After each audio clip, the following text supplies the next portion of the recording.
Hello, it's Dominique. I have a new project to share with you. I have made this nice book, which is a waterfall book. So we have a journal book in the center, 3 signatures, and we have sorry, the waterfalls in the covers. So first here, I have used the cards, the 4x6 and the 3x4s from Spring Farmhouse. I did not have the paper collection 12x12. I only have the cards.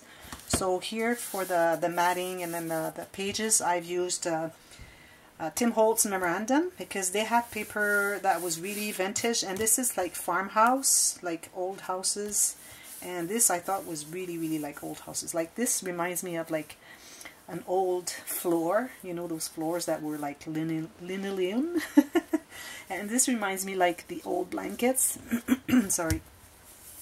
And here it's like the paper of a book that has been damaged by the water. It's not this book that has been damaged by the water, it's the paper that's printed that way. So I thought it was interesting to look like farmhouse, like old house.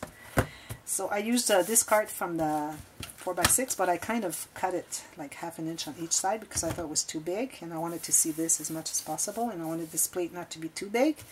And I've mounted it on a piece of chipboard, and I glued it on a piece of chipboard covered with paper from the collection, and also a little piece of burlap here that I have sticking out a little bit, just like the spine, and a piece of cheesecloth underneath. Some pearls. This nice trim that I got at Hobby Lobby looks really vintage. So I got this ribbon that was yellow because of this, so I thought it was perfect.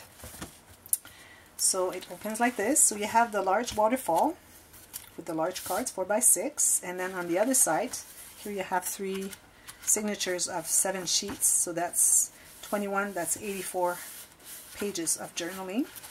And here you have the smaller cards, the 3x4s.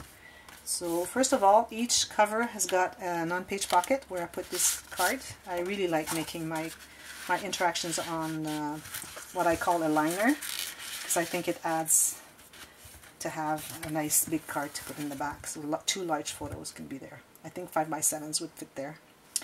And here we have this. So I really like this picture, so I put it on the front here.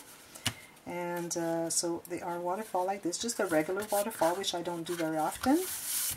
I usually do the waterfall cascade, but here I wanted to do the regular one.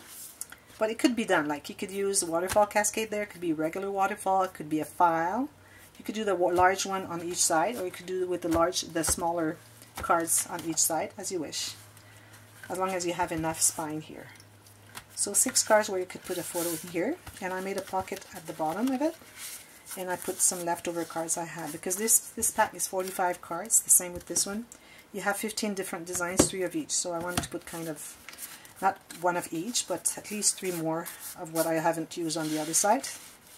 So this pocket has the small cards on the large card waterfall, and then I'll have the large cards in the pocket of the small card waterfall.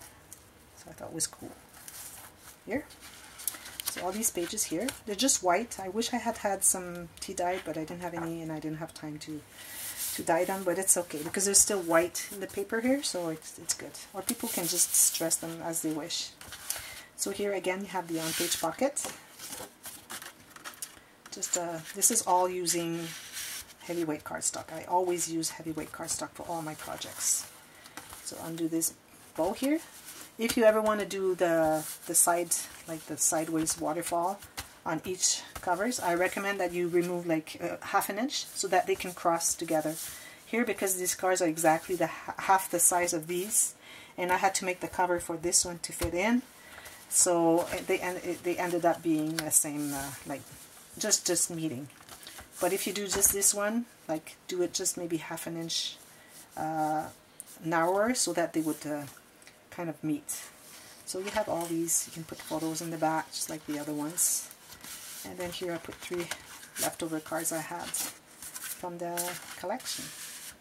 And I put some blings here. So I thought that was cool project. I have done it in the past. Last summer I have done it, and people really liked it, so I decided to make a tutorial from it. And that's what it is. There you go. Easy peasy. So thank you for watching. If you liked it, you can click on that thumbs up button, and then you can share on the social medias if you want your friends to have a look at it. And all my albums are always for sale. This one here, I'm going to just trim it a little bit. I think it's too long. And so if you're interested, just let me know. Send me an email. You have the my email address. I think you have that in my in the description box. So I'll make sure I put it there. So thank you for watching. Until next time, happy scrapping. Bye-bye.